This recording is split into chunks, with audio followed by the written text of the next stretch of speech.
안녕하세요. 스위스 문화와 사람 사는 이야기 전해드리는 스위스 브로콜리입니다. 한국을 포함해 4개국에 거주해 보았고 현재는 스위스에서 10년 넘게 스위스 남편과 살고 있는 저는 드디어 한국으로 가족을 만나러 갑니다. 대한항공 직항이 운항된 지는 꽤 됐지만 남편 없이 혼자 여행 가기 때문에 왕복 80만원짜리 세상 가장 저렴한 티켓을 구매했어요. 해외 거주하다가 한국에 들어가면 엄청난 음식을 먹게 되기 때문에 저는 비행기에서 저칼로리 식단을 시켜서 칼로리를 좀 줄여봤어요. 환승하는 시간 동안 샤워도 하고 잠시 일도 하니 그새 한국행 비행기를 타고 가고 있더라고요.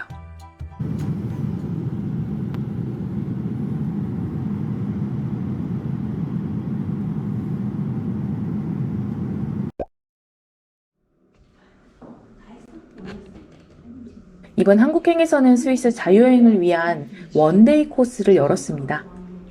보통은 1대1로 개인 상담을 하고 있는데 이번에는 단체로 클래스를 열었어요.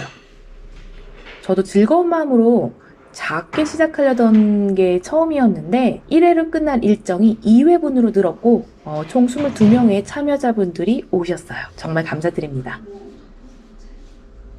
스위스에 사는 스위스 브로콜리라고 부르고 있습니다. 스위스 산지는 제가 10년이 좀 넘었고 남편이 스위스 사람이에요.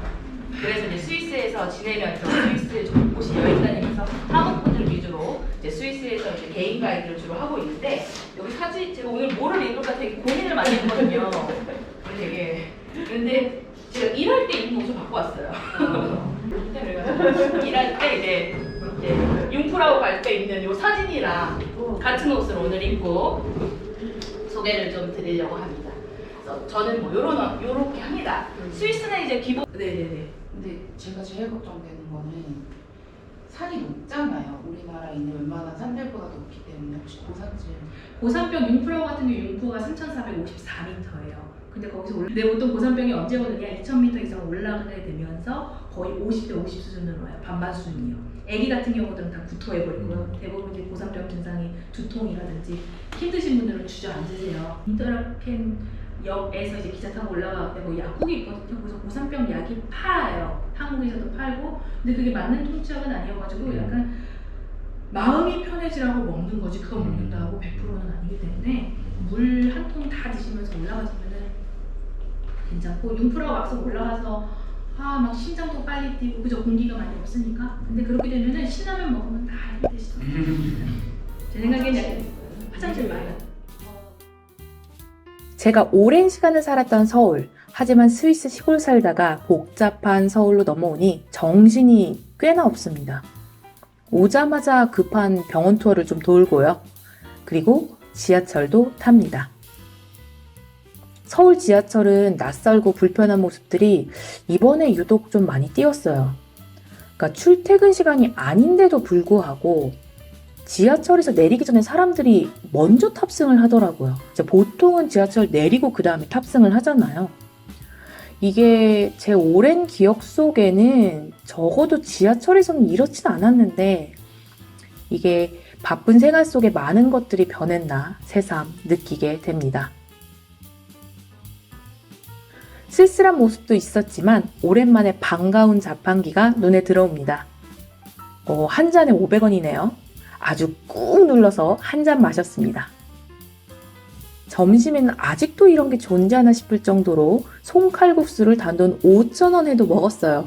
맛도 좋았고 양이 얼마나 많던지 남겨서 좀 죄송했어요.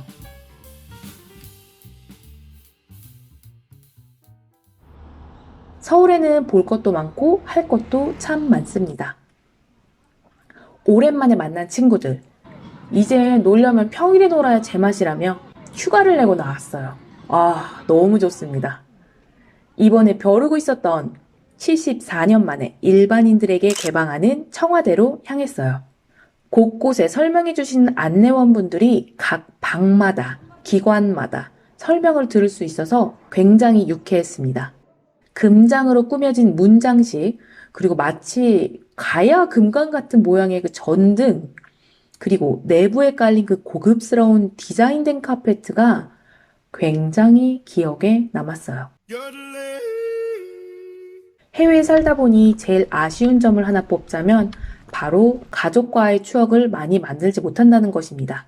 물론 성인이 되고 결혼을 하고 난 이후에는 지역이 바뀌다 보니 자연스럽게 멀어지게 되는데 아무래도 같은 나라에 살고 있는 동생네 부부와 비교를 한다면 가족들과 함께할 시간이 많지 않은 건 사실이거든요. 그래서 이번에는 다 함께 가족 여행을 떠났습니다.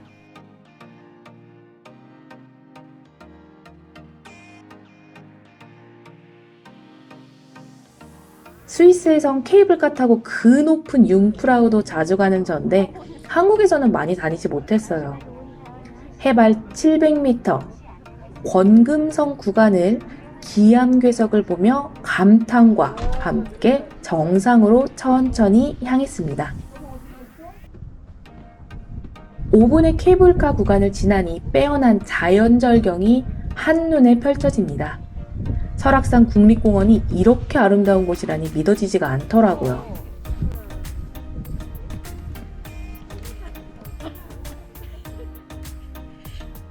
스위스에서만 산지 10년이 넘어도 다시 한국에 들어갈 때면 짐을 그렇게 이민 처음 가는 사람 마냥 매년 실어 나르고 있어요.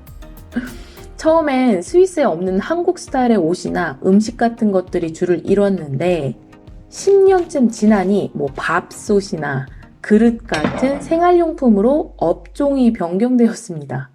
게다가 이번엔 동대문에 가서 커튼을 3개나 했는데 너무 좋아요. 굉장히 만족스럽습니다.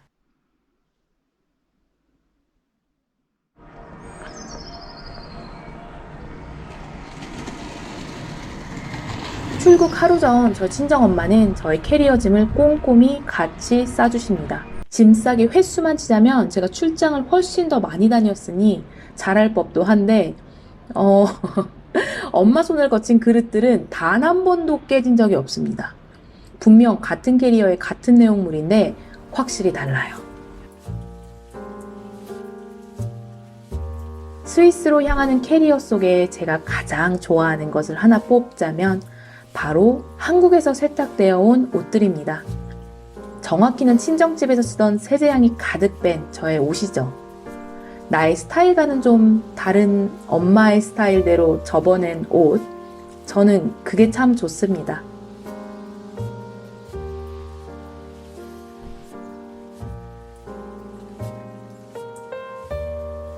한국에서의 행복한 에너지를 가득 안고 저는 다시 스위스로 돌아왔습니다.